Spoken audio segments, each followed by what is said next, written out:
Hello, everybody, and welcome back to This Week in Privacy Live, our weekly series where we cover the latest updates with what we're working on within the Privacy Guides community. And this week's top stories in the data privacy and cybersecurity space. Privacy Guides is a non-profit which researches and shares privacy-related information and facilitates a community on our forum and matrix, where people can ask questions and get advice about staying private online and preserving their digital rights. But before we dive into this week's show, here's a rundown of what we'll be covering. So firstly, we'll start with site updates, then we'll discuss the top stories in data privacy and cybersecurity. Next, we'll cover some trending posts on the forum. And finally, we will answer some viewer questions. So if you do have a question for us, please leave a comment in the forum thread, or you can also leave a comment in the YouTube chat. So with all that being said, let's dive straight into the site updates this week. And today I am joined by Jonah. So how are you today, Jonah? I'm doing good, thank you, Jordan. Yes, in terms of site updates, a lot of stuff going on the back end. We recently, one of our team members wrote a new article on differential privacy that was super well received by the community. It's kind of a complicated topic, but I think they covered a lot of the examples of where it's used and how it works pretty clearly. So if that's a topic that's interesting to you, definitely check out the latest articles on our site. Um, I also, on my own YouTube channel, I published a video version of the article that I wrote about MTE coming to iOS and the A19 chip. And you helped me edit that video, of course, Jordan, but I think you did a great job, and I think that video is doing really well. And I kind of did that sort of as a call to action to get people to come over to the Privacy Guys channel and watch some of these videos too. I know you have a lot to talk about because you've been working on a ton of stuff lately, so um, yeah, why don't you share a bit about what's going on the video side of things? Yeah, thanks, Jonah. So I'm actually I worked a bit on that, on the editing side of that video, and I think the memory integrity, the memory tagging enforcement, sorry, um, video was actually it made me quite hyped for the entire concept because at least like from a lot of the coverage that I'd seen, there wasn't like too many people talking about it, which was really good to see that we have both an article and a video about that topic. So yeah, I'm really happy to help with that. And I think that uh, it's interesting to see what's going to come next because I also share the same thing as you with that idea that I think I'd love to see Apple, push that memory tagging enforcement to the entire operating system and allow you to use that on other apps apart from the small subset of things they had enabled there. So I would say, yeah, check out that video. Definitely very interesting. No one's talking about it, and it's actually kind of important. I was actually I don't know I was not informed about the topic, but now that I've worked on that, editing that video, I feel like I've got a decent understanding. So definitely check it out if you've heard about it and you want to know more. And it does apply to also people who use like Graphene OS devices who use that sort of thing. So I definitely recommend checking it out, especially if you're interested in that. But yeah, on in terms of the other stuff I've been working on, we've been kind of lining up a lot of collabs recently, so that's been on Jonah's part and also on my part. But we recently did an interview with someone about data brokers, so we've got a video like in the works for that. The script is basically done.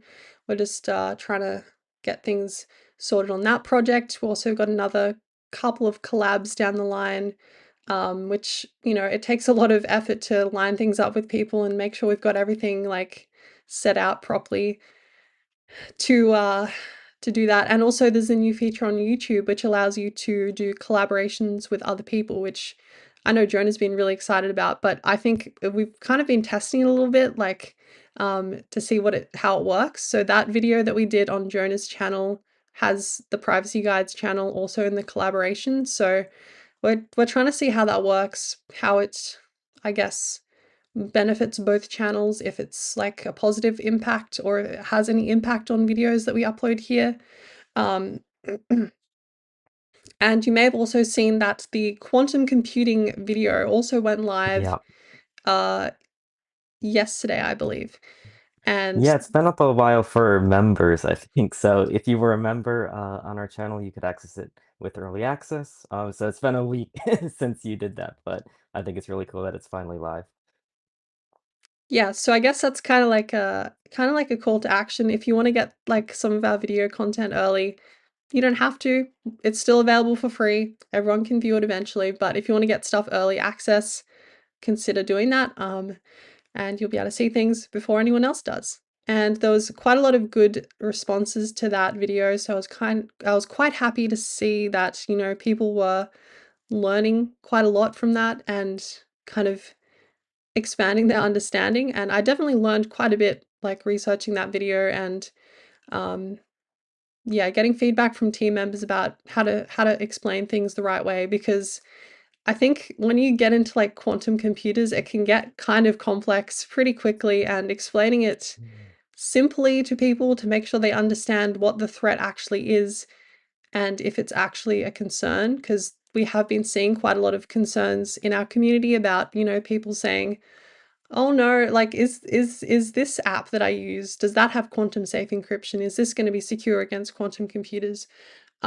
So if you're thinking that question in your head, maybe check out the video to get a better understanding of that. And I hope it kind of clears things up a little bit for people and allows them to realize that uh, it's mostly hype, and a lot of the apps you're using probably already have quantum safe encryption.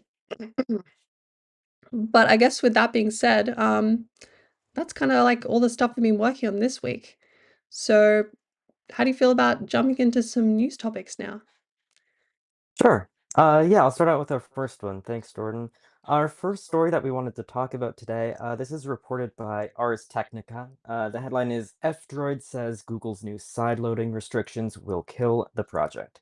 F-Droid sees Google's plans as a threat to free and open source software apps.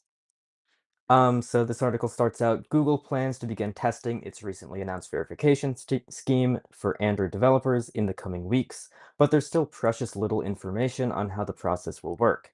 F-Droid, the free and open source app repository, isn't waiting for the full rollout to take a position. In a blog post, F-Droid staff say that Google's plan to force devs outside of Google Play to register with the company threatens to kill alternative app stores like F-Droid. And before we get into some of the discussion here, I'll remind people that we did talk about this a bit a couple streams ago when Google originally announced this. It's good to see more alternative app stores like F-Droid speaking out against it because their sentiment that they've shared here kind of mirrors what we were talking about in that episode, which is that this is just an overly controlling approach to security on Google on Android that Google is pushing through, and it's not really a position that Google should be in. Um, so yeah, after that headline, Jordan, did you see anything about this that stood out to you? I guess like it's like you said, it's really good to see F-Droids sort of taking a principled stand against this sort of behavior because I don't know, it's kind of interesting because we're seeing a lot of crackdown on these monopoly practices by Google, Apple, all these sorts of companies. Um, and I think one thing that's been kind of quite a big concern for a while for like custom Android operating systems and all that sort of thing is this sort of I'm can't remember what it's called, but it's like this part of Google Play that it needs to verify that you have like a certified device. Do you know what that's called? Um, there was, I mean, it used to be called Safety Net, I believe. It's gone through a few name changes. It's very hard for me to keep track of the name of anything at Google, Yeah, but it's I know like that's definitely a thing. it's extremely hard to follow what Google does with their naming schemes, but if you know what we're talking about, then I guess that helps. But um, basically, that's kind of been a thing for a while. Like certain bank apps wouldn't run on like custom Androids because they weren't certified by Google. So that's kind of entrenching Google's position as sort of I guess, controlling controlling company that like has such a large amount of influence because they do have the whole Google Play services, which basically every Android app is, well, not every Android app, but a lot of Android apps rely on to basically share, like allow people to download it. So yeah, it's kind of unfortunate that like we're seeing this is sort of becoming tighter and tighter for like custom Android because of Google's control here. But yeah, I think this is there was like a follow-up here as well if you want to also cover that. But basically they Google confirmed that Android dev verification will have free and paid tiers and no public list of devs. So basically people are concerned because like you need to have your app basically verified as like a developer basically. Um, so they've confirmed that there's going to be a way for developers to do that for free. So that's basically. Do you have anything to add on this, Jonah? I'll just add in because I looked it up while you were talking. It's called the Play Integrity API now.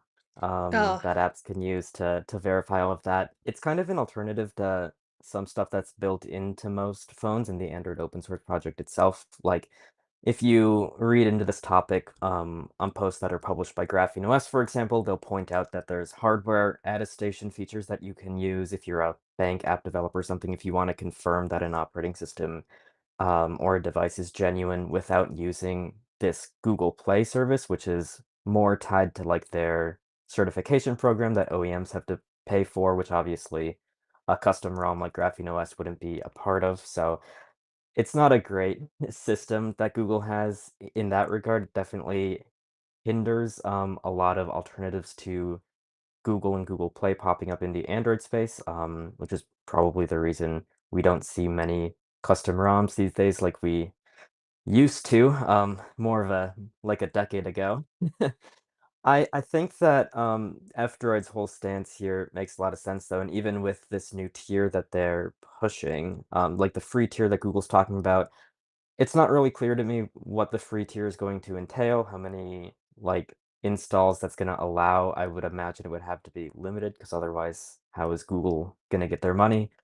But also, um, it just doesn't work with the way that F-Droid kind of packages and distributes apps because they take this approach where they can bundle up apps and provide all the packaging and stuff on their end without the developers being involved. So it's a lot of I mean, it's just an unnecessary process as we talked about before. So, I don't know if I have too much to add beyond that, but I'm glad that it's getting more attention and this continues to get attention because it really shouldn't be allowed, especially in the very precarious state that Google is already in as far as like being a monopoly and antitrust laws go in the US. It's a weird thing to like really draw attention to themselves in this way. I don't know why they're doing that, but it's not great. yeah, I think also like I heard that the like sort of a lot of the charges of them being a monopoly has been like largely dropped. I'm not sure if like I haven't really been following it too closely. Um, but it seems like they're sort of in a position where they control too much and breaking them up is kind of going to be catastrophic for like the whole situation. So, yeah, I don't know. I wish we just didn't get to this point, I guess. Like, what are we? I don't know. It's kind of unfortunate, but I think the main thing that people were complaining about with this specific change where you had to verify as a developer was that it was free for like hobbyists and students, but you do need to sign up through Google and, you know, provide all your information, have a Google account. Obviously, there's concerns with that. Like, this is another thing where it's like Google can decide what apps you can run on your device. And we're going to continually push for alternative app stores, different ways for people to install their apps because at the end of the day, if one company controls the way you install apps, all it takes is for a government to request an app to be removed that is useful to people but is inconvenient for the government to have on there. And you can no longer download the app anymore. So we've seen this happen before with apps that were, I guess, useful for privacy related things. And, in countries like China, they'll remove those apps from the App Store, or like Russia or whatever. Different countries do this sort of thing. And having an alternative way that isn't like through a central company who decides everything is extremely important. And uh, the same thing goes for Apple here. We're not like trying to pick on Google in particular. Apple has the same problem. They've also been trying to, like, I guess, uh, comply with the Digital Markets Act, which in the EU that basically means that they have to allow alternative app stores. But the way they've done it is really terrible, and it still is through Apple. So the same thing applies in that case too. So we're not trying to, Yeah, yeah. I feel like the way that Apple's doing it in the EU is kind of like how I feel Google is approaching all of this antitrust stuff in the US, where it's like even if they get these actions levied against them and people are like, you have to stop doing this, they're just going to do it anyways. Like Apple has not been complying with the DMA this entire time, and they're just like, make us, right? And it turns out these governments can't really make them do it apparently, and hopefully they figure that out. But yeah, it's it's a weird situation that both of these companies are in, and Apple has definitely been doing this for far longer. And most of the reasons that we can think of, like why this step verification is a bad thing to have on Android, is exactly because we see how it plays out on iOS. Because most of the examples that you're talking about, like VPN apps being removed and other things being removed in certain countries, and you being told, hey, you can't use this software on a device you own. We see that happen mainly through the App Store right now on iOS. In countries like that, and that is just a power that will be expanded to Android. It doesn't really make sense for them to be gatekeeping how you use your phone after you get the app out of their market, right? So it's a bad situation. Yeah, but I think it goes without saying, like, we're really in support of F-Droid and alternative app stores. So it's good that they're coming out against it here. And hopefully, like, I guess we kind of explained last time, this sort of verification process, as far as I'm aware, this is not something that's happening now. It's something that's happening in the future. So I think there's plenty of time for us to keep constantly railing against this sort of behavior and saying why this is just really terrible. Um, I certainly don't want F-Droid to go away. I know there's people have issues with F-Droid. I think it's better to have more options here, Yeah. than to have everything go through Google. So, um, but yeah, that sort of covers that topic. I guess we can move on to the next one here. And it's kind of an update, I guess, to like a story that we've been seeing sort of developing over the last couple of months. And if you don't remember, a couple of months ago, the UK government basically disabled advanced data protection for users in the UK. And that's sort of an issue because advanced data protection basically allows end-to-end encryption for a lot of extra data categories on your iCloud account. And taking the ability for people to use that feature, whether you trust Apple or not, I think it's a great way to get people to have access to like easy end-to-end encryption on your account. So I guess this is sort of an update to this sort of thing about the UK government requesting data about users in the UK, because the reason why they stopped allowing people to enable advanced data protection was because of a government request. So this is sort of an update to that, and the UK government issues a new data demand for UK Apple users. The UK government has issued a new order giving it the right to demand access to the personal data of Apple's British users. It is the latest development in the ongoing dispute between Apple and the Home Office over data privacy. So basically, uh, yeah, do you have any thoughts on this first, Jonah? Yeah, my understanding, I haven't, am I misremembering? Has there been an update where they brought advanced data protection back, or is it still disabled in the UK? Because I believe it still is not an option at all. I think Yeah, they did bring it back. I they think they did. did, Okay. yeah. So it's I'm interested to see what Apple's response to this is. I also wonder if it's Apple themselves that are leaking these notices because it seems like we're finding out pretty quickly when when they get these secret notices. Um, but the the issue before and why the UK kind of backed down, I think, is not really because of Apple's stance on this, but because they were basically they wanted to see what they could get, the UK government, and they wanted to get as much as possible, and they demanded a backdoor into pretty much every aspect of iCloud around the world um was what they asked for in writing.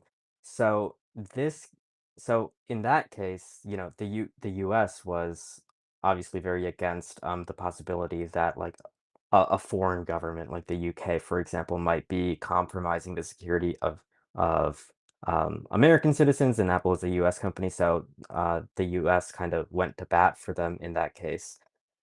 With this situation, I'm not sure what the US government is going to say about this and if they're going to be as strongly against it as they were before because they might not care. And I don't know if Apple can go up against the UK government alone on this, and so this might go through. And we definitely know that, I mean, for better or for worse, Apple is a profit-minded company above all else, and they definitely do make exceptions to their security and privacy in certain countries. We see it in China where they have a compromised version of iCloud that runs entirely on, government-owned servers in China just for that region. And it would be possible for Apple to maybe take the same approach with iCloud. I don't think that they would market it as advanced data protection. I think that it's possible advanced data protection will just go away again in the UK. But I think the understanding there would just be that, like, if nothing changes and we don't get a victory here, I think anyone in the UK would really have to consider any use of iCloud compromised because of these notices. You just can't trust the service unless they can fight this. So, I don't know how this will turn out, but this is definitely something to keep a close eye on, especially if you use an iPhone in the UK. Yeah, no, good points all around. I think there's another thing that I think we should probably mention as well. Basically, there's this sort of requirement for this to be held in secret. Um, Towards the bottom part of this article, there's a mention of like uh, a judge sided with a coalition of civil liberties groups and news organizations, including the BBC, to rule that the legal row between the government and Apple could not be held in secret. So there was like sort of a request for it to not be publicized. Um, so I think it's interesting that like they're sort of trying to do this secretly and not like let people know that this is happening. Which is kind of terrible. So I guess there's sort of something to keep an eye on if you use like an iPhone or any Apple products and you live in the UK. But I think we'll probably see this develop in either direction because, we've seen that the advanced data protection thing, they eventually roll back on it. Um, so we'll kind of see how this goes. But it's definitely not looking good for like people in the UK. It seems like almost every like awful like dystopian surveillance thing is always like coming out of the UK for some reason. Not entirely sure why that is at the moment, but that just seems to be a trend that we're noticing. And unfortunately, I guess that kind of moves us into the next story, which is also about something that's happening in the UK. Well, I think that story we actually covered that last week. I, I think that's in our notes by mistake, possibly. Oh yeah, we did. I'm not sure why that's there. Anyway, We'll move on. we can move on to the next one. Our next story is reported by Ars Technica. It's not about the UK. This one's about Intel and AMD. So their headline is Intel and AMD trusted enclaves, a foundation for network security, fall to physical attacks. The chipmakers say physical attacks aren't in the threat model. Many users didn't get the memo. So basically, in this story, researchers discovered some serious vulnerabilities in Intel's SGX and AMD's similar protections, revealing that attackers can exploit deterministic encryption to manipulate and decrypt sensitive cloud data if they have physical access to these machines. Intel and AMD both responded saying that these trusted execution environments or these secure enclaves or whatever you want to call them, they're not meant to protect they're meant to protect your computer against things like rootkits and persistent malware, that sort of thing, but not necessarily against physical attacks. So a fix is not really expected here in the near future. Um, it's it goes against a lot of how we see like Intel, SGX marketed in cloud companies in the real world. I think a lot of people say like this is a protection against the cloud provider itself, maybe compromising your data, in that sort of thing. And I know that it's a technology that we see used even in a lot of privacy and security focused applications. We know that Signal uses Intel SGX pretty extensively for some of their like context sharing features and other server side things that they run. I don't know if they've published a response to this yet. They haven't, as far as I've seen. But that's probably something to look into. Um, Basically, how this attack works is the researchers found a way to kind of intercept the data that's being sent between that secure enclave and the CPU and the memory in your computer. So in the cases that they covered in this article, they only got it working on DDR4 memory. They said that DDR5 works a bit differently and it runs faster, so it's harder to do. So how practical this is in the real world, I'm not sure. But they basically have custom interposers that run in between the memory and the motherboard, and that can intercept that data, which they say can be used to inspect that traffic and potentially decrypt it, which isn't great. I would say if you use this technology and you're concerned about physical attacks, it's certainly not um, great.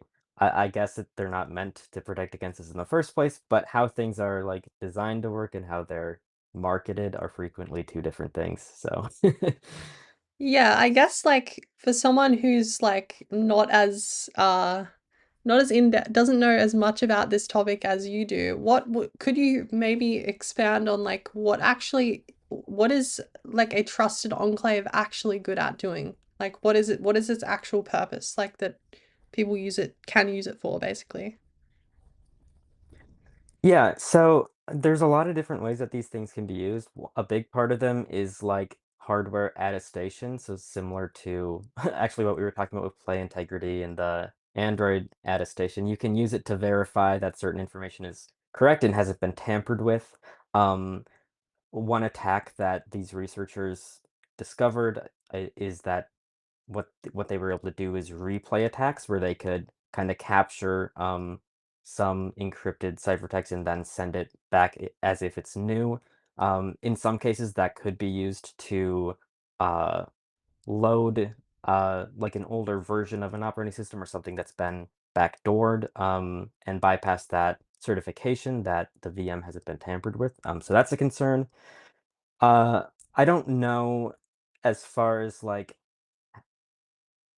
real world attacks, what else this enables, but I think the ability to kind of capture this information at all and potentially modify it or potentially decrypt it, does break a lot of the trust that I think people are maybe erroneously placing in these systems because it sounds like that's not really what they're for in the first place, but Right, and I think also they do mention in this specific instance it was the use of deterministic encryption. So is that like specific to Intel and AMD's like CPUs, or is that sort of just like broadly used across different secure enclaves? Because I know there's like Apple has their own like ones in the Macs and then also in their iPhone devices, and also in like we talk about like the Titan M secure enclave in Pixel phones. So is that like a pretty common use case for deterministic encryption? Because it seems more like it's an issue with the encryption that they're using, like yeah.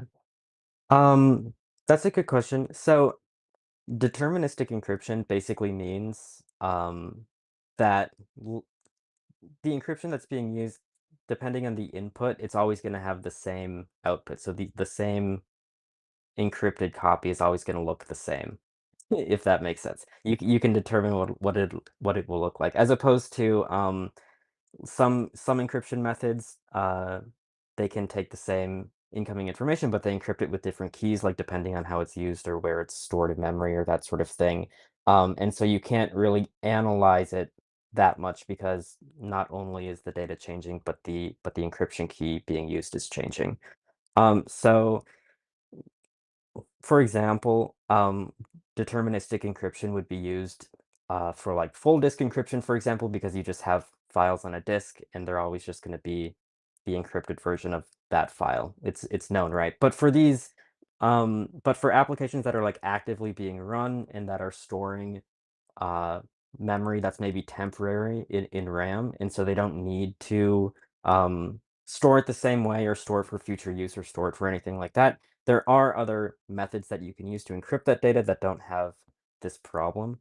Um, what this enables, what the researchers discovered this enables is uh, the ability to do some of those attacks I was talking about before, like replay attacks, because you can analyze that because the encryption is the same. You can kind of observe the new ciphertext changing every time the plaintext changing. That gives you some information about what's going on that you wouldn't necessarily have in another system.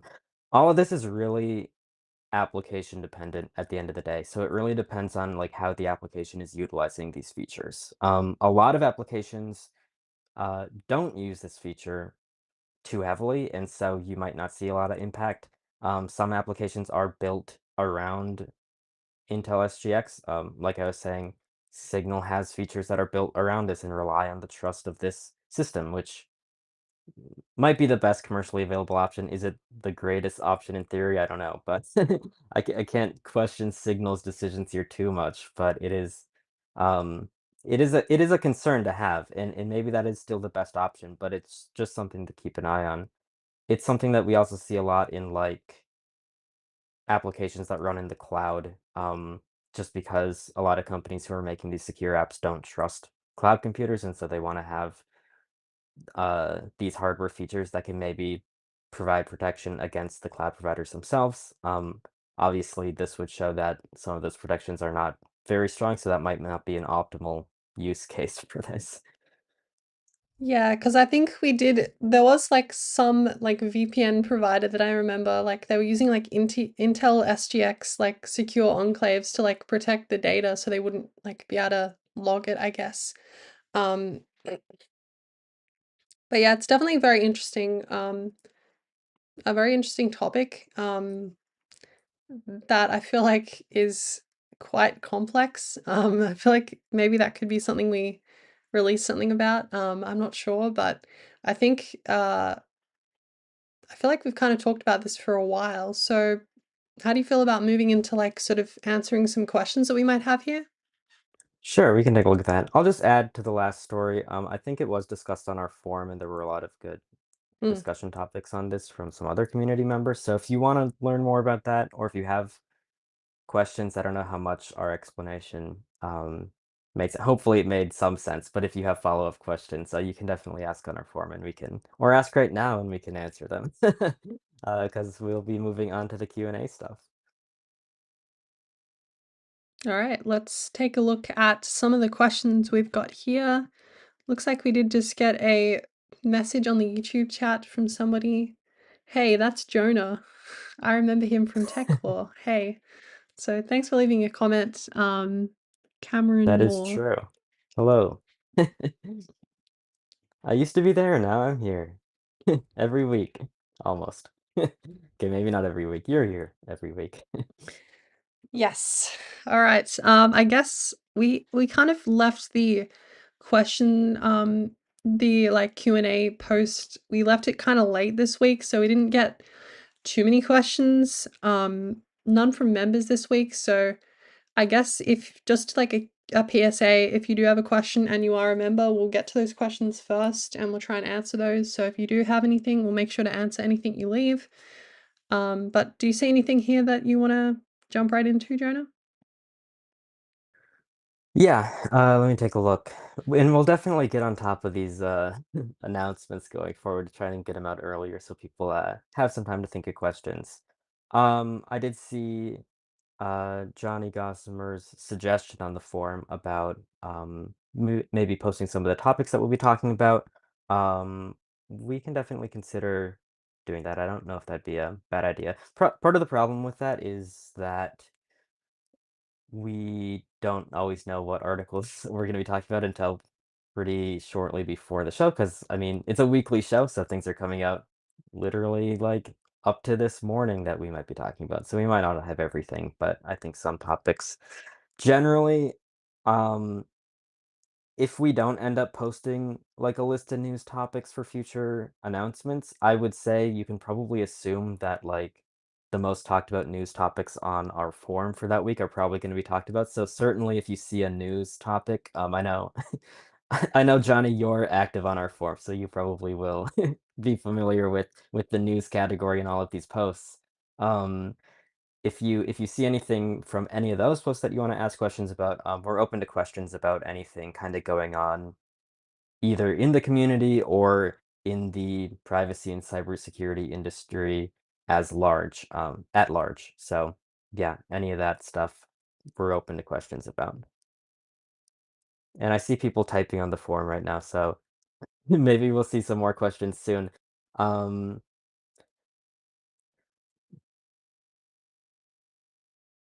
I see Kevin, one of our team members, posted a question for us.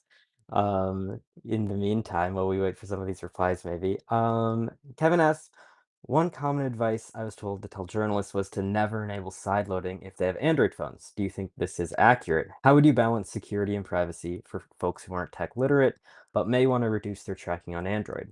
Would these people be locked into the Google ecosystem if they own an Android phone and are targeted by state actors? Do they need to ignore corporate surveillance to protect themselves against government spyware? That is a good question.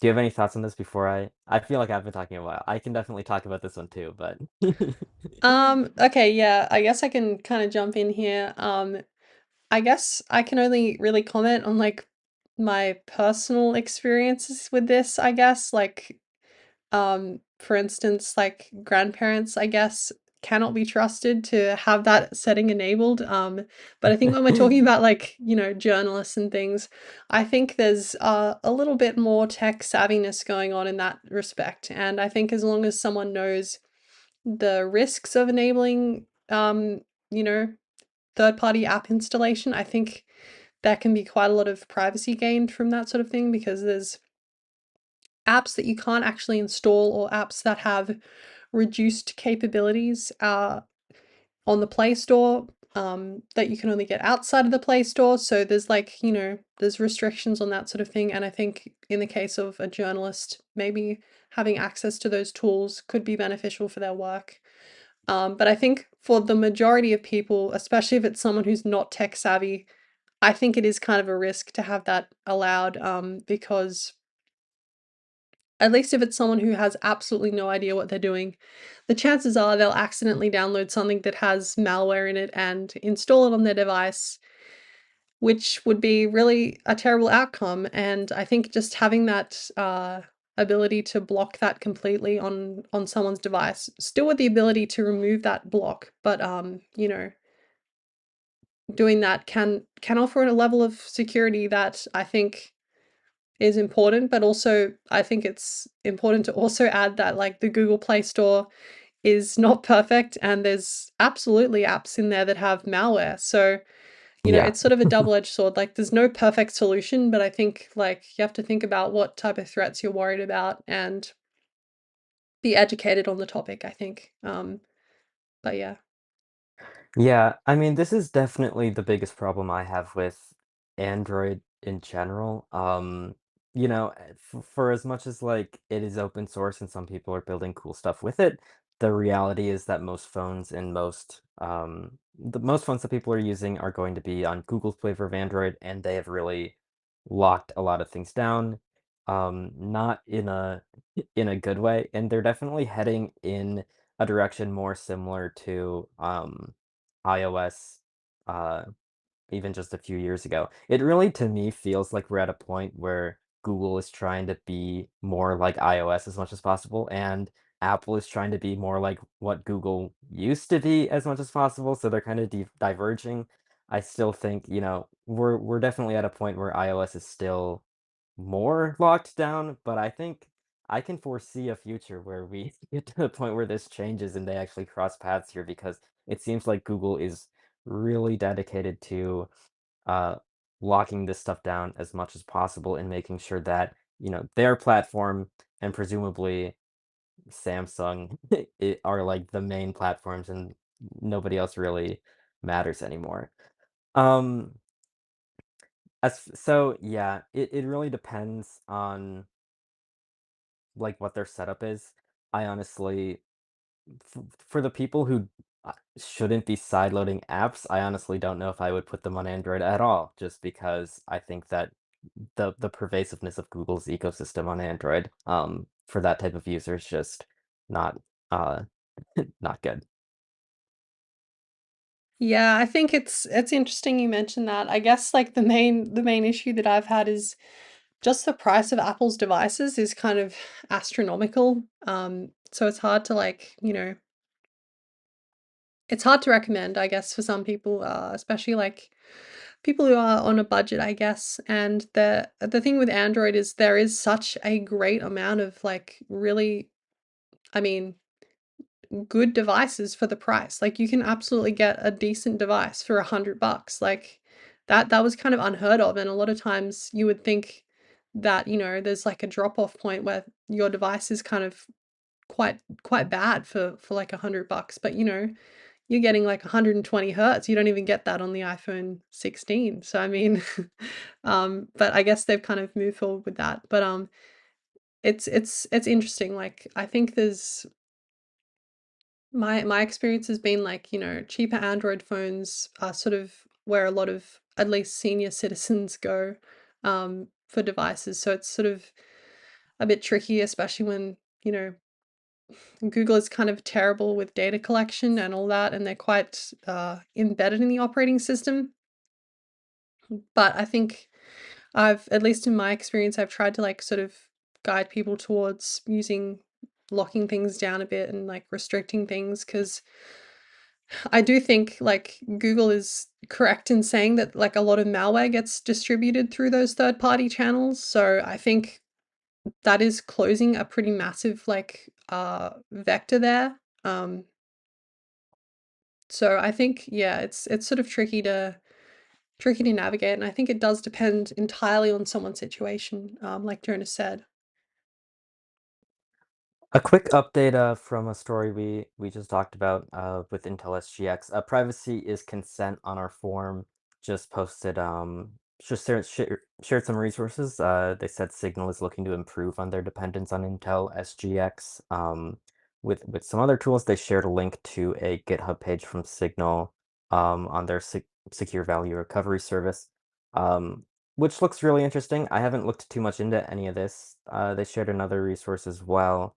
That's definitely something I will have to read into more after the stream, I think, but that is a cool update, and it would definitely be be great if they are less dependent on these proprietary technologies like Intel SGX. So, that looks promising. Yeah. Form, did you have something to add? Sorry. No, I didn't have anything to add, just go ahead, yep. Formerly Hello Echo, also on the forum, they had a nice comment for you. They said, Jordan, in my view, the quantum computers video is one of the best videos to date at Privacy Guides. That's So good. that's cool. Thank you, yeah, I've Yeah. spent quite a long time, like, trying to get that, looking at least as professional as possible, and I talked to a couple of people, like, on our team about the script and trying to make sure I covered it in a way that, like, made sense, I guess, um, because at least when I was looking into the topic, it's, like, really kind of complex, and a lot of the videos that I found on YouTube about the topic were either too complicated or like didn't explain the specific things that people in our community would actually want to know. Specifically like around like whether someone's encryption is protected against this sort of attack. So it was sort of just finding what people actually want to know about the topic, because I think that's the most important thing for our audience and especially our community. Um, so it's good to get feedback like that. And thank you. Yeah, there'll be more videos coming soon, so definitely look out for that. And yeah, we'll try and keep the high quality stuff coming out. Yeah, I really liked that quantum computer video. I think it's really great. We've gotten a lot of really good feedback like this about it. I got DM'd by somebody else who publishes content actually, and they said that they were working on something kind of related to quantum computers as well, but they were still working on it, and then they saw we posted this and they loved it. So I feel like our channel is in kind of a little bit of a niche right now where these videos are mainly being watched by like our current audience and community, and they're not really getting broadcast out there. And it's a shame a little bit because I think the feedback that we've gotten, especially from videos like that one, is that they're really good at covering these topics. I mean, the whole quantum computer thing in your video, I think it was explained to me in a way where it made more, more sense to me, some of the things that are going on behind the scenes. Um, so yeah, hopefully, if you liked it, spread the word because I think it's something that a lot of people would be interested in watching if they if they were shown the video by Google in the first place. Haven't quite cracked that nut yet, but we'll get there.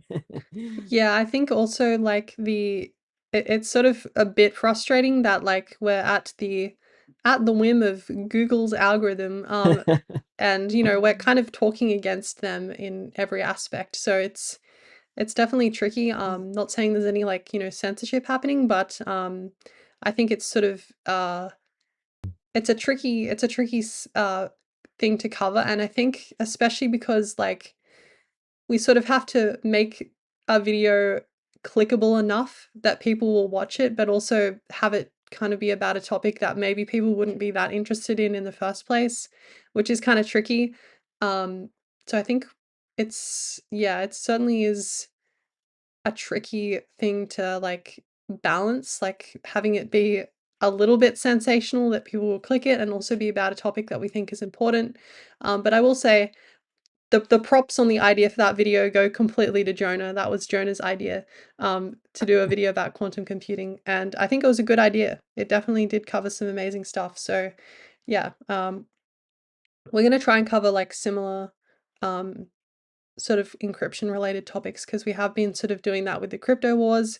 So I don't know if you noticed it was like a similar sort of style to that sort of video.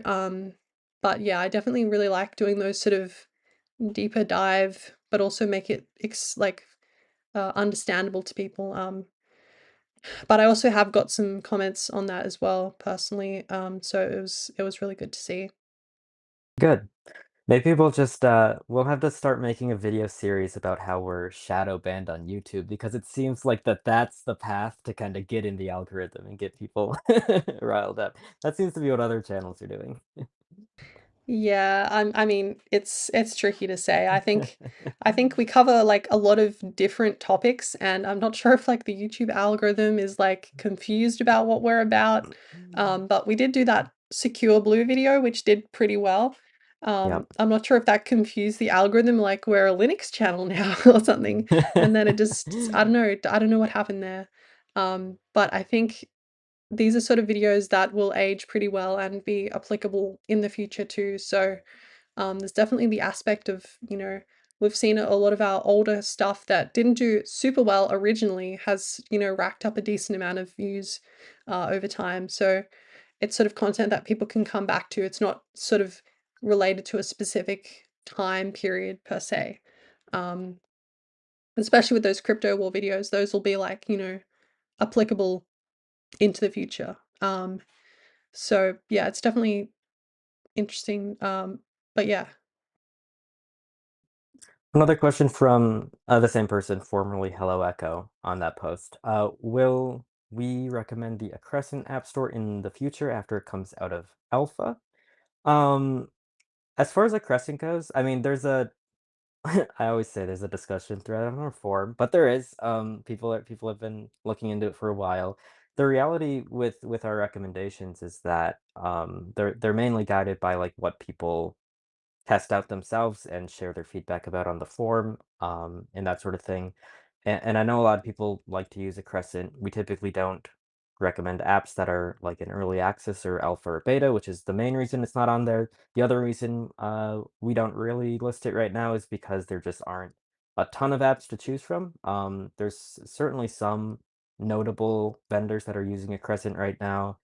So sorry. So you can definitely get apps um, depending on what you use, but ah, I was choked on something. Um, but I don't know if the ball's really in their court, I think, because we've seen a lot of updates from Aggressant lately about how the future of their app is up in the air, so I don't know where they're landing with that. But I think we'd want to see it open to more developers probably, where it would serve as a real alternative app store. I guess I've been following this a little bit more closely. I've been in the Matrix room for a Crescent, and there's people asking like, "Oh, when are you going to add new apps to the store?" Like, a bunch of other questions. But at least right now, they did get funding, to continue development. So there's no like question about that currently. They did get quite a lot of, I believe it was a cryptocurrency donation that was quite large. So I'm not sure if that's a huge issue for now. And they're working on it full time, but there's no new apps being added for at Hmm. least a while because they're working on backend infrastructure to basically allow for the whole system to be scaled to a larger degree. Um, Personally, I'm actually quite interested in this because out of like all the other app stores that we have, like it seems like a Crescent is really taking the steps to make sure that it's actually going to be secure, private, and it's going to allow developers to add their apps much easier than other app stores. I know there's like people have concerns about a Crescent because they don't have such a strict stance on FOSS, and there's also like, um, a small selection of apps currently. Um, but I think once they actually get the backend built out properly and there's, it comes out of like alpha or beta status and they've got a proper way for developers to submit apps properly. I think we'll see that be kind of a pretty big alternative to F-Droid, and I'm certainly excited for it because I think we should have more options, and there are issues with F-Droid. So if a Crescent can come out as like an alternative to F-Droid, and allow people to have a secure and private way to obtain their apps, I'm all for it, and I'm excited to see what they do in the future. But I think it's sort of a waiting game for now to see what it will look like because there's certainly, it seems like quite a lot of work for them to do on the back end side of things. Um, so I'm kind of on this as watching it currently. But I think if you do want to, you can also donate to the project. I'm not sure if they need any more funds right now because they said they had a massive cryptocurrency donation. Um, but it'll be interesting to see how that goes in the next couple of months. That's what they, I think, were saying. It was probably a couple of months until they would allow app submissions again. So definitely keep an eye on it. And yeah, I'm certainly excited to see what happens with the project. Cameron Moore in the live chat asked if we were referring to the quantum safe encryption video earlier. And yes, that is the video we were talking about previously. Or I should say post quantum encryption video, I guess. That would probably be the Yeah. most correct way of, I don't know, it's kind of tricky to label it, I guess. It's about quantum computers, but it's also about post quantum encryption as well. But yeah. I'm not seeing too many questions here. I'm seeing a comment from Kevin. Kevin's in the live chat. Okay. Hi, Kevin. Note that the vast majority of people in the global south use cheaper Android phones, usually Chinese brands like Xiaomi, Realme, and Oppo. Naturally, there aren't many alternatives for them. Yeah, and that's like another thing that I've seen is sort of a problem because right now there's like sort of the pinnacle of Android security is Google Pixel, And if you live in a country where you're privileged enough to have access to that, then that's great. But there's a lot of countries where they don't sell Google Pixels and they're very expensive to import.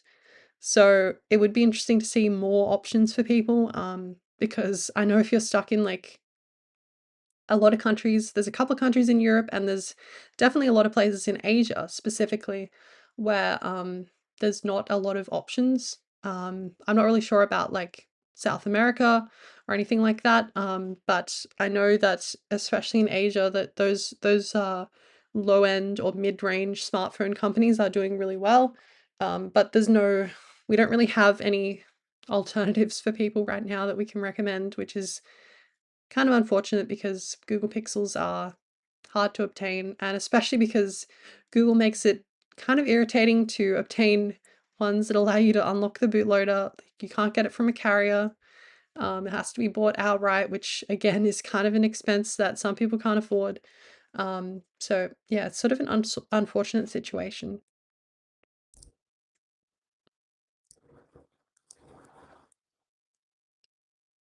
Do you see any more questions here that we have? I don't see any. I think we'll put out a last call for questions now. So if you want to get a question in the next minute or two, definitely let us know. Or if you're writing a question, let us know that you're writing one, and so then we can wait for you to finish. I guess like Otherwise, I think we'll wrap up soon. Yeah. yes, I guess also I did want to mention something that I feel like our whole team has kind of been watching with a lot of interest, I guess, and we've kind of been rallying everyone towards this over the last, I guess, day or two. Basically, there's some updates with chat control. I don't know if you saw, but Signal just released a PDF against basically Germany has switched their stance on chat control, and we also put out Kevin has been working on some like short form like TikTok, YouTube short content. So if you've seen that, then you probably know what's going on. But this Signal also released a basically a report here, that Germany has switched their stance on the EU's chat control proposal. And I guess if you don't already know, Germany holds quite a lot of control over whether this gets passed. Um, so I think it's I can read a little bit of it if you want, or I can pass it off to you, Jonah. Do you have any thoughts before we No, jump yeah, in? why don't you share a bit about what they said? All right, so this is basically a open letter, I guess, from Meredith Whittaker, from the president of the Signal Foundation, and the title is "For a Future with Privacy, Not Mass Surveillance, Germany Must Stand Firmly Against Client-Side Scanning in the Chat Control Proposal." So this is what they say at the start. We are alarmed by reports that Germany is on the verge of a catastrophic about-face, reversing its long-standing and principled opposition to the EU's chat control proposal. So basically, they also say, in a very real way, it could spell the end of the right to privacy in Europe. Germany has long been a champion for privacy, drawing on its own history of the terrible harm that can be facilitated by mass surveillance and standing firm to safeguard this right for all of Europe. To capitulate now, at a time of great geopolitical uncertainty, where the cybersecurity of our core infrastructures matters more than ever, would be an incomprehensible strategic blunder and a fundamental betrayal of Europe's commitment to learn from history. So, yeah, I it's see uh I see Kevin's in the chat sharing some information about this. Kevin said the German government is being mysterious and refusing to state their stance on this, which is true. That's kind of the main thing. A lot of these countries right now, when it comes to chat control, are undecided. Um, and that's kind of the most concerning thing because it really leaves it up in the air as far as whether this will pass or not. It's not very decisive.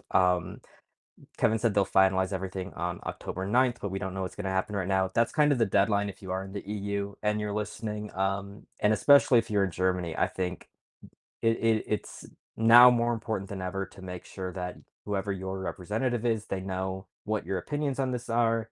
Um, and that you think that breaking end-to-end encryption through chat control is a big problem. Um, so yeah, it's definitely good to highlight all of that. Yeah, I think also just to let everybody know, if anyone here is from Germany in particular or is in Europe and you're not sure about what your country's stance is, we've kind of talked about this before, but if you missed it, you can go to fightchatcontrol.eu to see whether your country is opposed or in support of chat control. And it will also display information about how you can contact your MEPs.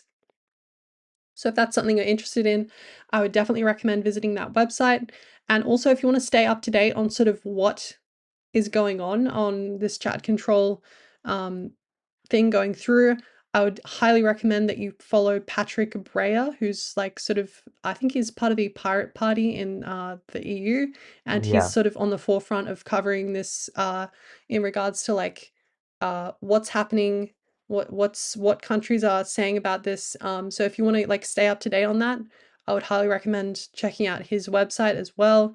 And he's doing like constant updates on social media about it in multiple languages too. So I think that's quite important to follow if you're interested in uh, staying up to date on the topic. And of course, we'll be also releasing stuff to make sure everyone's informed, because this is really not, this is going to be really terrible if it passes. And we thought that this was knocked down, but apparently not. So it's kind of frustrating that like when we thought that this was over, that they've sort of flip-flopping on their status on this. And I think this is like the perfect time to actually be really loud about this. And if you live in Germany, I would definitely be as loud as you can denouncing this. And I think there's a comment here from that crazy guy. So client-side scanning is basically having the ability to read chat, end-to-end encrypted chat before it gets sent to other people. Question mark. Yeah, so all of this client-side scanning stuff isn't great because basically what it entails in all of these implementations is some software that runs on your device itself that can read the messages when they're decrypted after they're sent to you. So, um, sorry, I'm choking on it keeps coming back. Give me a 1 second.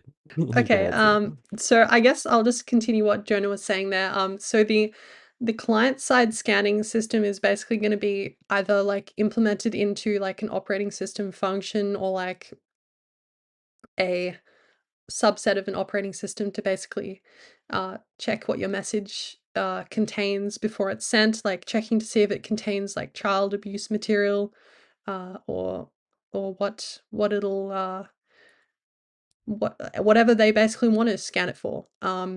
And I think Yeah, there's it will report those messages separately too. So what you basically have is in the situation, if you have like two messenger apps on Signal, for example, if the transmission in between each device is end-to-end encrypted, that's great. But if it's being decrypted on one side and then being sent off to a completely different party, especially without your control, which is what all of these proposals are asking for, that's where it becomes very problematic because they can basically download to your device a list of whatever they want to scan for, like you were saying, and it doesn't necessarily have to be um, even things that are completely illegal.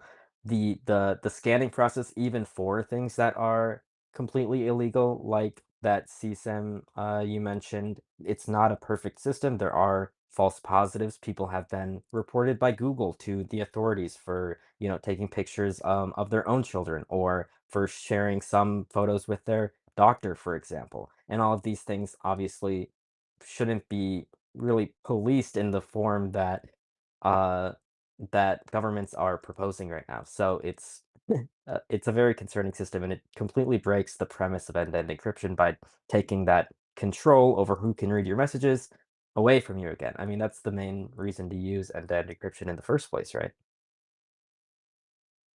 Yeah, exactly. It's like it's end to end, but if the other end is compromised, then it's not really any security at all. And in this case, that would be that would be what is happening.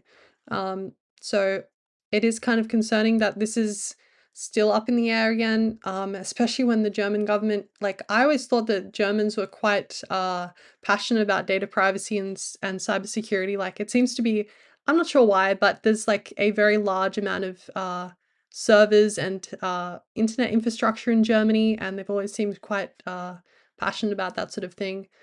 So it's interesting to see that this is sort of flip-flopping and people are changing their opinions on it, um, when especially Germany seems to have a pretty good track record. So it's definitely very unfortunate to see.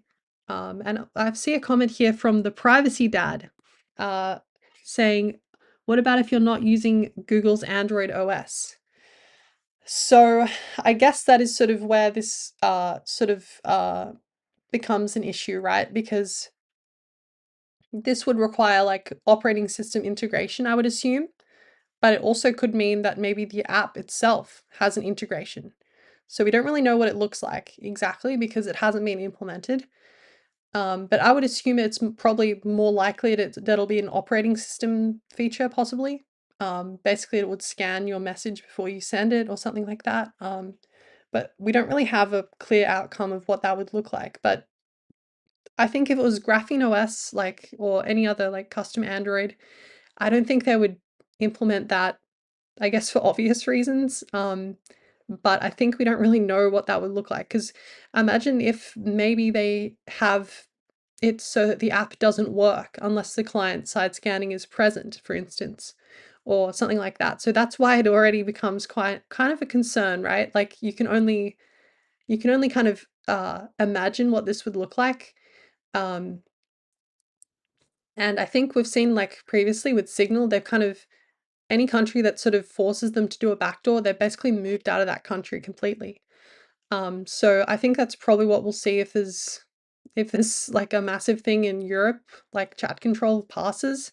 I wouldn't be surprised if Signal just completely backed out of Europe completely, which would be pretty terrible. But I mean, that's sort of the position that they're being put in, I guess. So that's why it's kind of important to talk about this. Yeah, the my understanding reading the chat control site was that it was operating system based. Yeah, that's what I assumed too, yeah. But I guess we don't really know what it'll look like, which is kind of unfortunate because it leaves like a lot of room for interpretation, I guess. Yeah, I mean, the whole chat control proposal is pretty unprecedented. So obviously we don't have the technical capability of doing this right now. People haven't built this backdoor yet. We've certainly seen some developments into client-side scanning being made. Google has a recent system, but it stays local on device. I think they use it for AI stuff. I don't remember exactly. But I know that that is a system which could be turned into that. Apple famously tried to implement this with iCloud Photos, probably in anticipation of launching the Advanced Data Protection Program. But thanks to the backlash, they thankfully decided not to do that because it has a lot of obvious problems. But it could be a solution like that. Um, but yeah, it just doesn't exist yet. The biggest problem, I think, with all of these legal problems that are coming up is that, well, part of this is if it is operating system based and you say, what if you're not using Google's version of Android? Maybe you can get away with not having your messages scanned, but what situation that creates generally when this happens, because we've seen this in like the UK with encryption in some cases, for example, is they'll just say, like, they'll automatically find you guilty if you're using these services in the first place. Like, if you say you can't decrypt a message or if you say you can't decrypt a file, in some places, they'll just assume that you're hiding evidence and that you're guilty of whatever they're accusing you of, which isn't a great situation to be in from your government. And um, hopefully you don't live in a place where that is the case. But that is the case in a lot of places around the world, and that's kind of the thing that we're fighting against when it comes to all these laws. It's very possible that they'll just say in the EU, if this passes, well, then you have to be using a system that supports this, and it's just illegal for you to for you to use a system without it. So you can get away with having your messages not scanned, but if we find out there's going to be consequences anyway, so it doesn't it's it's very punitive either way. And it also certainly could have an impact on like the monopolization of the tech space in general, because that's something that we've covered more, I think, when it comes to age verification, but it's also true in this case.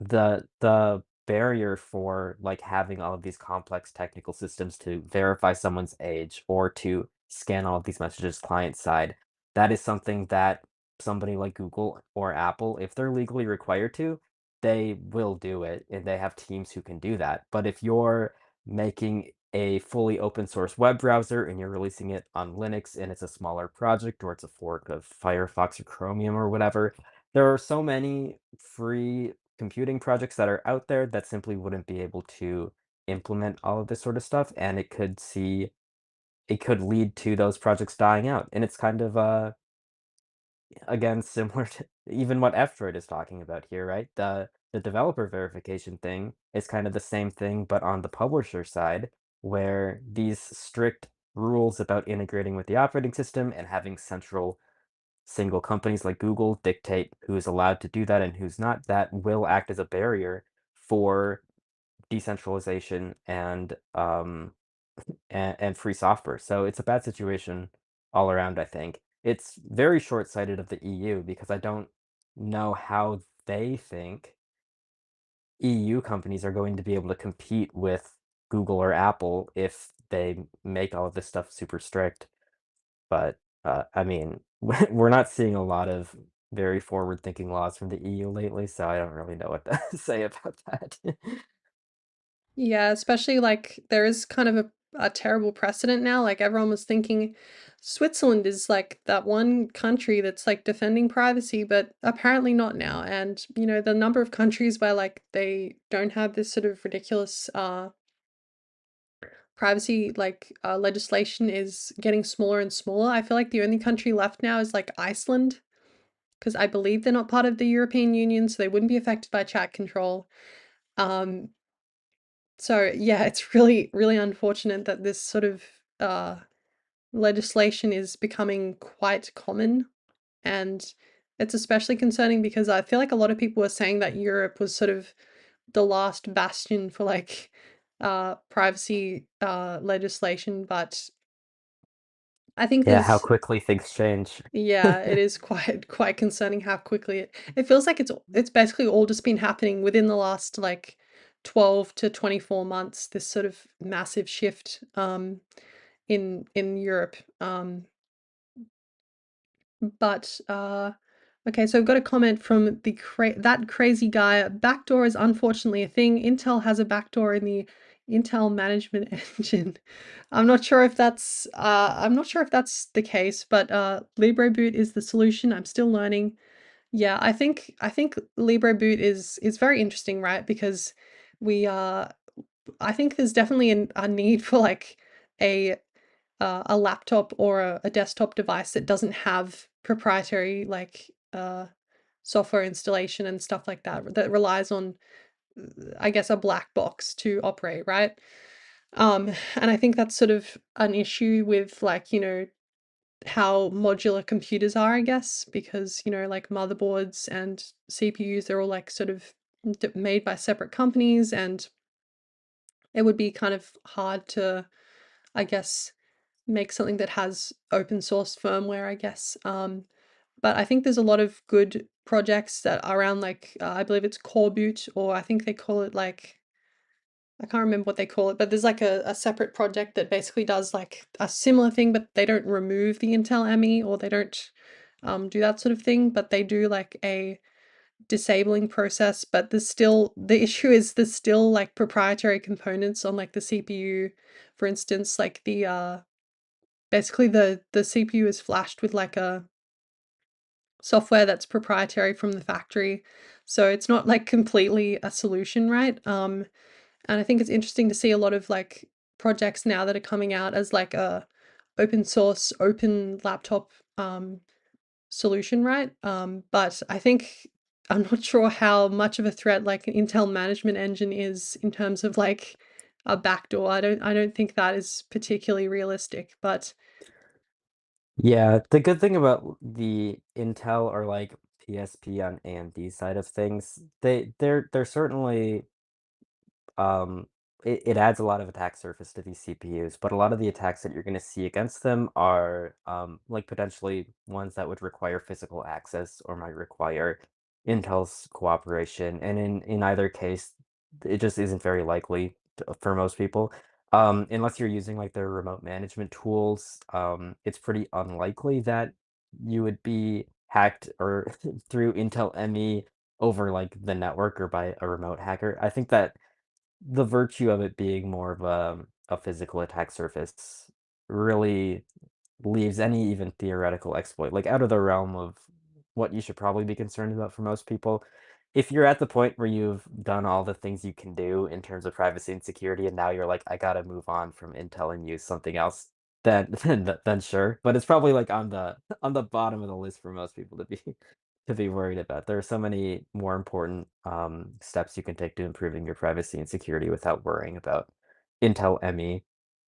Um, at the end of the day, I mean, I kinda think I have a lot of faith in ARM kinda taking over, which isn't, it's not better in a lot of ways because it's still pretty locked down, but I think it is still better than Intel or AMD in general, so, you know. yeah, I guess I don't know. I kind of want to get your opinion on this, but I don't know if you saw, but Snapdragon just released like the next generation of like ARM CPUs, and I did remember that they said that they were going to support Linux officially on ARM CPUs, but then they just dropped it. Like, what is going on? I feel like that was kind of I was hoping that they would keep that around, but they just dropped it. So it's really sad. You know, I haven't really kept up with the latest Snapdragon CPUs, so I don't know where they're going with that, but it always seemed kind of unlikely that they would stick around with that because Qualcomm seems to be sort of like NVIDIA, where they don't really care about supporting any of this stuff to any more than they possibly have to. So I don't know. I hope we see change there. I do think it's pretty likely that the Linux community will come together and kind of build support for these chips with or without the support of the manufacturers, which is basically what they've done for all computers almost in a lot of cases. So I'm not too worried about it, but yeah, ARM isn't a perfect solution. I just think it's um definitely just by virtue of being less complex than Intel and AMD mainly, I think it is the thing to switch to in the long term. Um, yeah.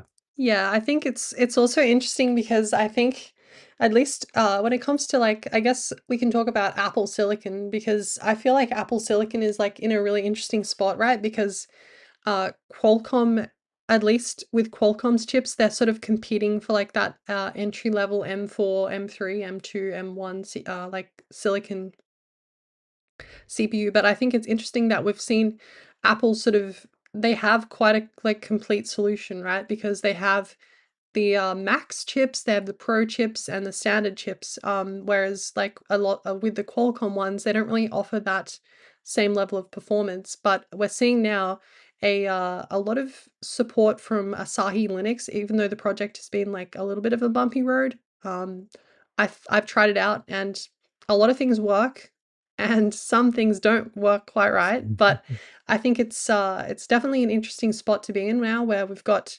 Asahi Linux on like Apple Silicon is actually quite a decent alternative to like mainstream um, Linux, like x86 Linux, especially because it's based on Fedora. So that's like one of the things that we do recommend. Like Fedora Linux has a lot of built-in security features by default. So it's interesting that Apple is somehow being like the alternative now, which is like no one would have thought that, I guess. But I think there's been a lot of like reverse engineering and a lot of effort on the team there to produce that. And it's unfortunate that like a lot of the newer M4, M3 chips don't have support for that yet. Um, but I think even if you've got like I've tried it out on this Mac Studio that I have, and it works really well. And like even gaming and like high performance applications do perform pretty well.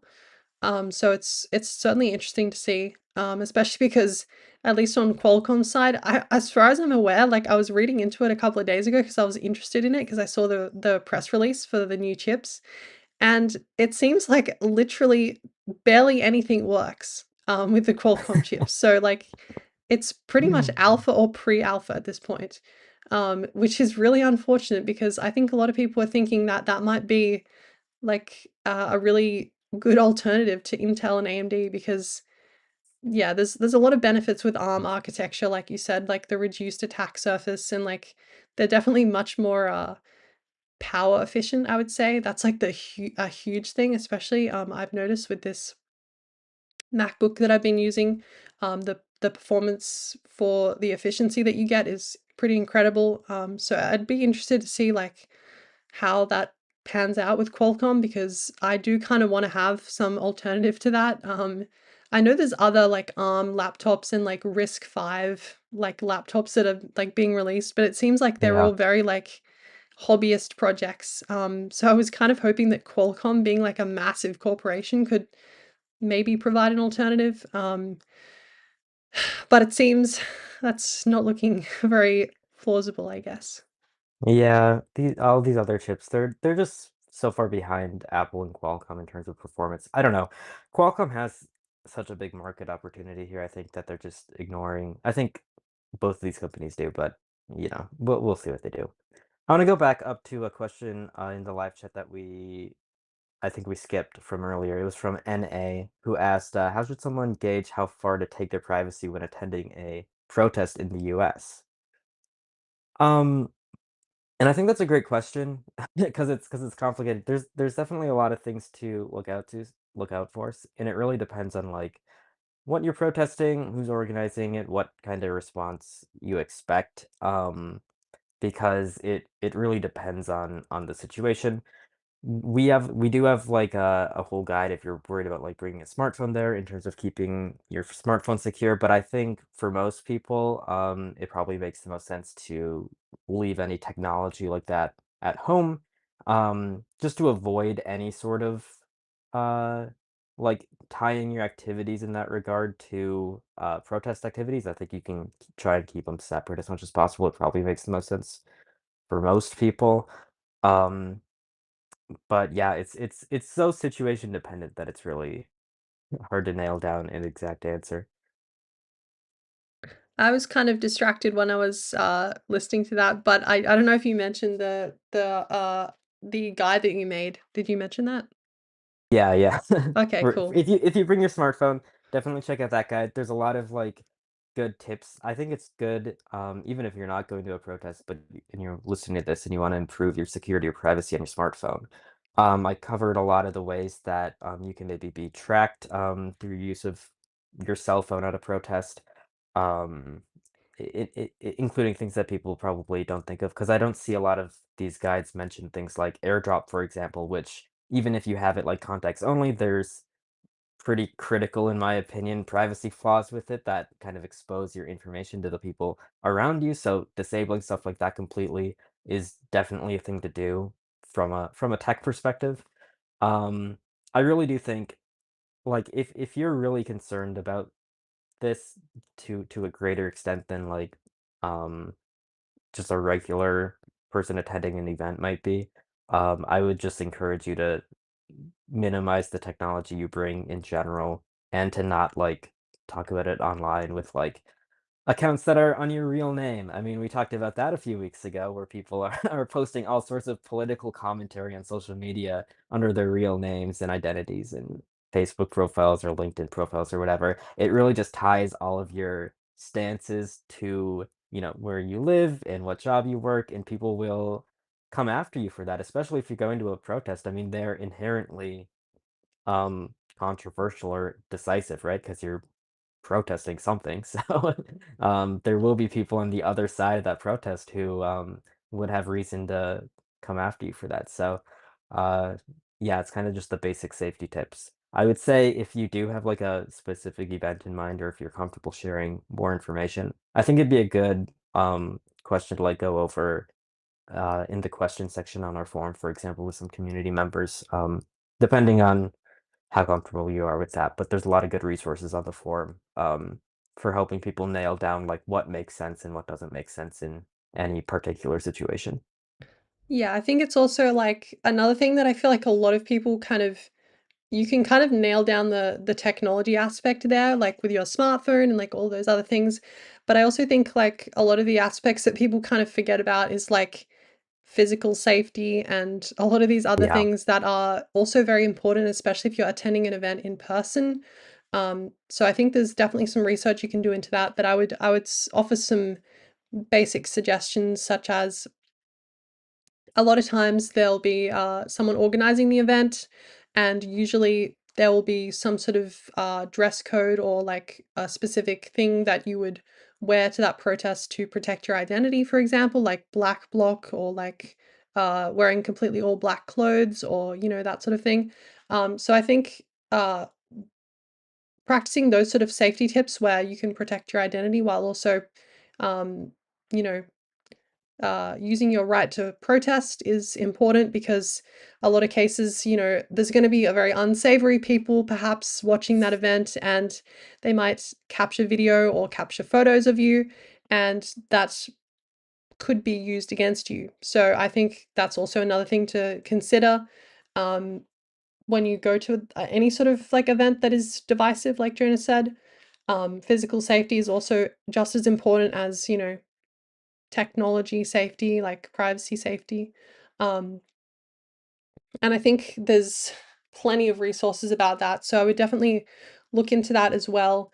And I know some people might say that's sort of extreme, but I think that it's really depends on the event. And it also depends on, I think people assume that there won't be sort of unsavory types at these sort of events, but you really never know. And I think it's better to practice better techniques than to uh, be worried about that in the future. But I think it all depends quite a lot on your situation. So yeah, like Jonah said, the forum is a great place to ask those sort of questions, and you can do so without, revealing your identity or anything like that. So it's a pretty good resource for that. absolutely. Another question. This one's from Hannah Bitter on the YouTube chat. What's the future of Graphene OS development in light of Google removing Pixel as the reference device? I think that's a it's really impossible to say what direction they'll go in, and I think that's a better question for for Graphene OS to answer. I think that they have already said that they're not super concerned, if I remember correctly, about like the future of their project. They think that they're going to keep going forward. But in terms of what Google can do, I mean, I think it would be very unfortunate if we see a future where Google starts locking down their hardware more, or maybe isn't as open to custom ROMs like we have seen with all of the Pixels so far. Um, I don't know if Google is going to go down that route. I know that Google in Graphene OS are not don't seem to be on the best of terms from an outside view because Google is not giving them access to like security patches at the same rate that they give access to the source code and security patches to OEMs. So Graphinos gets excluded from that, and then they in turn don't report some of the security things that they're fixing on their side of things to Android because they don't really have the relationship where they can report those issues. So it's kind of a mess all around. It doesn't seem like Google is super concerned about fixing it. And we definitely see from all of their actions that Google wants to make the Android ecosystem that they control worse and more locked down. And so how Graphene OS is going to react to that, I don't know. I think that they can probably still stick around, but I think it's a serious problem for Graphene OS if most app developers who still distribute through the Play Store really buy into these features that Google is pushing for and maybe don't make their apps available on Graphene OS at all. I don't really know what Graphene OS would be able to do about that if app developers choose to disable support for Graphene OS. It'll become a bit of a cat and mouse game if it's not officially supported, which is really unfortunate. But yeah, I'm not super optimistic personally about the future of the Android ecosystem. I know some people are more or less than me. It's for me, it's mostly a wait and see situation though. Yeah, it's really unfortunate, and I'll just say like the Android 16 QPR1 uh release still hasn't been released by Google, and it's like more than a month now. So, hello, what's happening, Google? I don't know what's going on. It could be linked to like maybe they're trying to trying to like I guess reduce their costs by like removing people, and they accidentally remove someone who basically does like the entire Google project basically, which is kind of unfortunate if that's the case, but it's hard to really know because they're not really communicating about it right now. And yeah, where is that QPR1 update, Google? That's a little bit concerning to see that it still hasn't been released.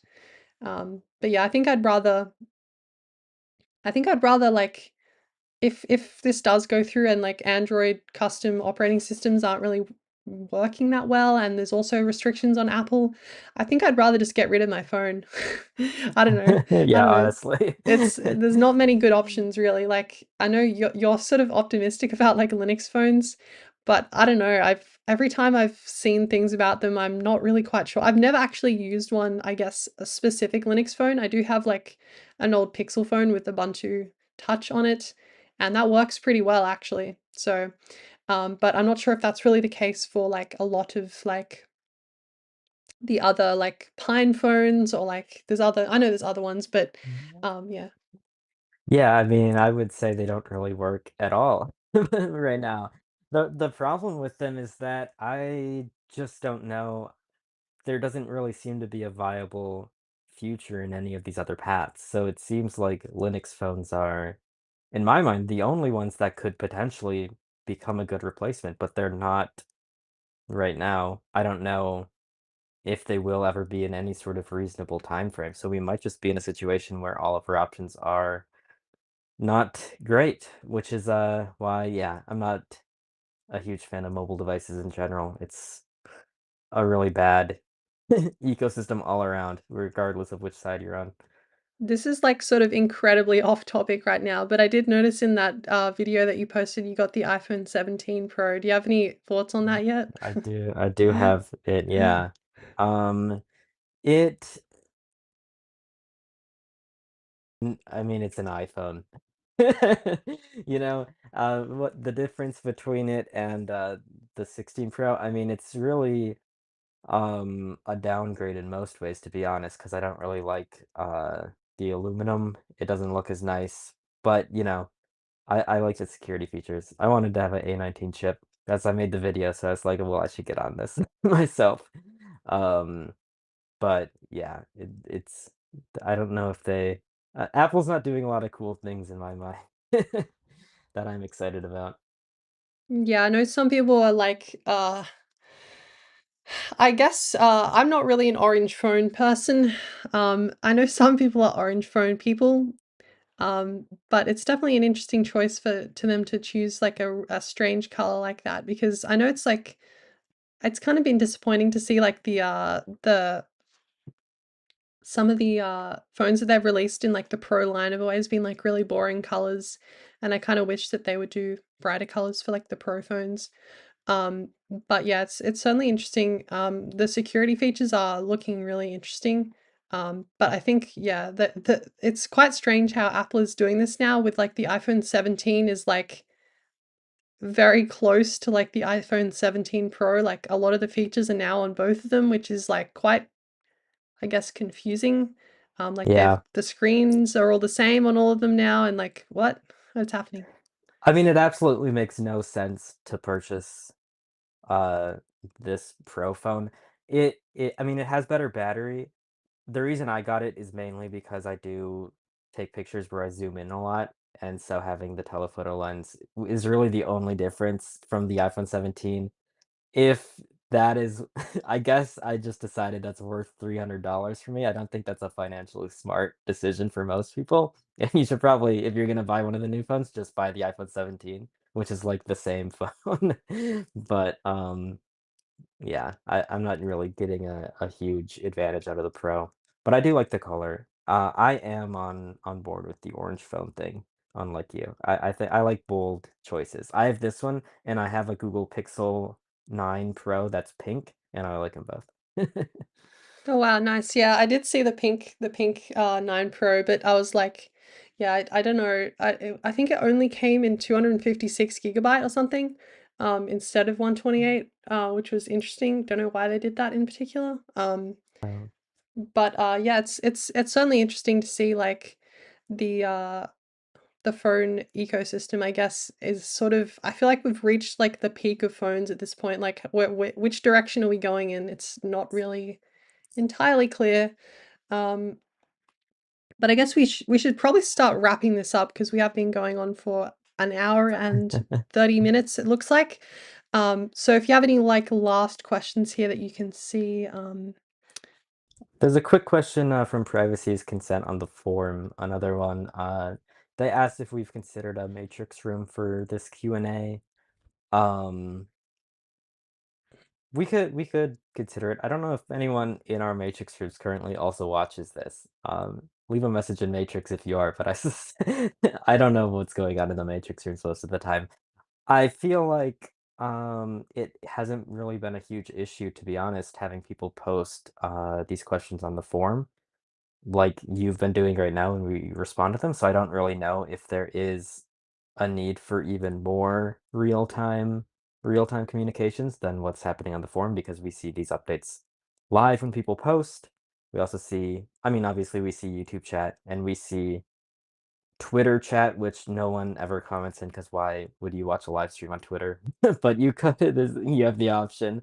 Um, I think that this system works. But if everyone disagrees with me and wants to have a matrix chat, or if we should announce it, I mean, we'd probably just use our existing rooms because they're not super high traffic, but we could announce these and say we'll answer questions there if people prefer to use matrix. But I think this system right now works pretty well.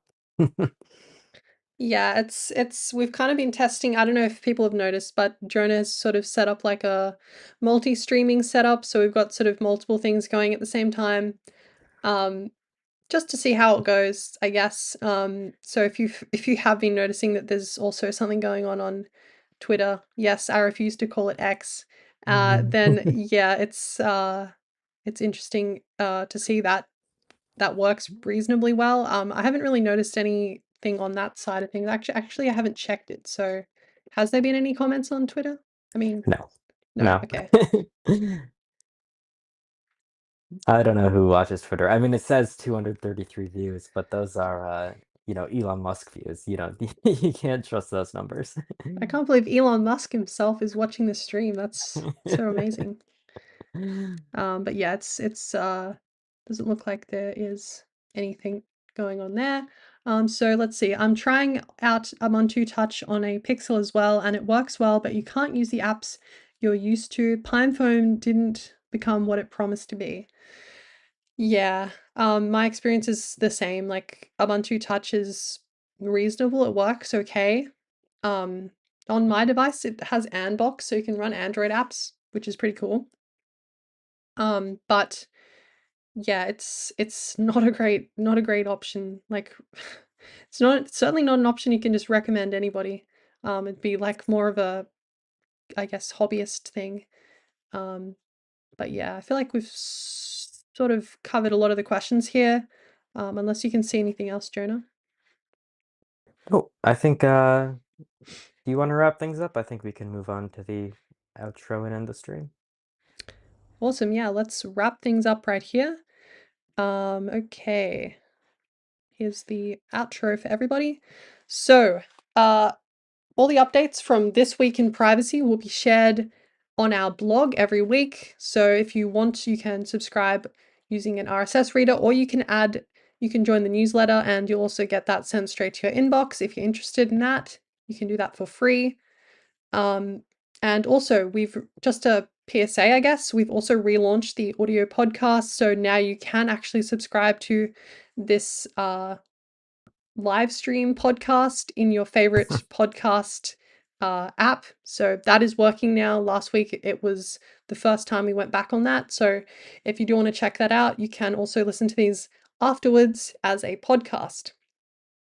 Yep, usually takes a few hours to get uploaded because we wait for like Google to process the stream and stuff, but it should be on your favorite podcast app soon if you follow us that way. Yeah, it's so far I tested it out. Everything looks like it's working great on that end. So if you do want that, it'll be a little bit delayed, obviously, because we have to do some work back here to like, convert the file and all that. But if you do want to catch things later and you don't have time to come to the live stream, you can also listen on the podcast as well.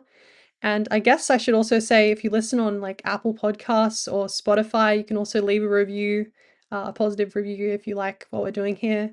Um, but yes, so that's sort of the outro here. If you really like what we're doing here, you can also donate. So if you don't already know, Privacy Guides is a non-profit and we provide educational privacy advice to everybody. But if you really want to support us, you can make a donation and you can do that using a credit card or cryptocurrency. The way to do that is to visit privacyguides.org and hit the red heart icon in the top right hand corner of the website, and that will lead you to the donate page where you can either become a member or make a donation, a one-time donation.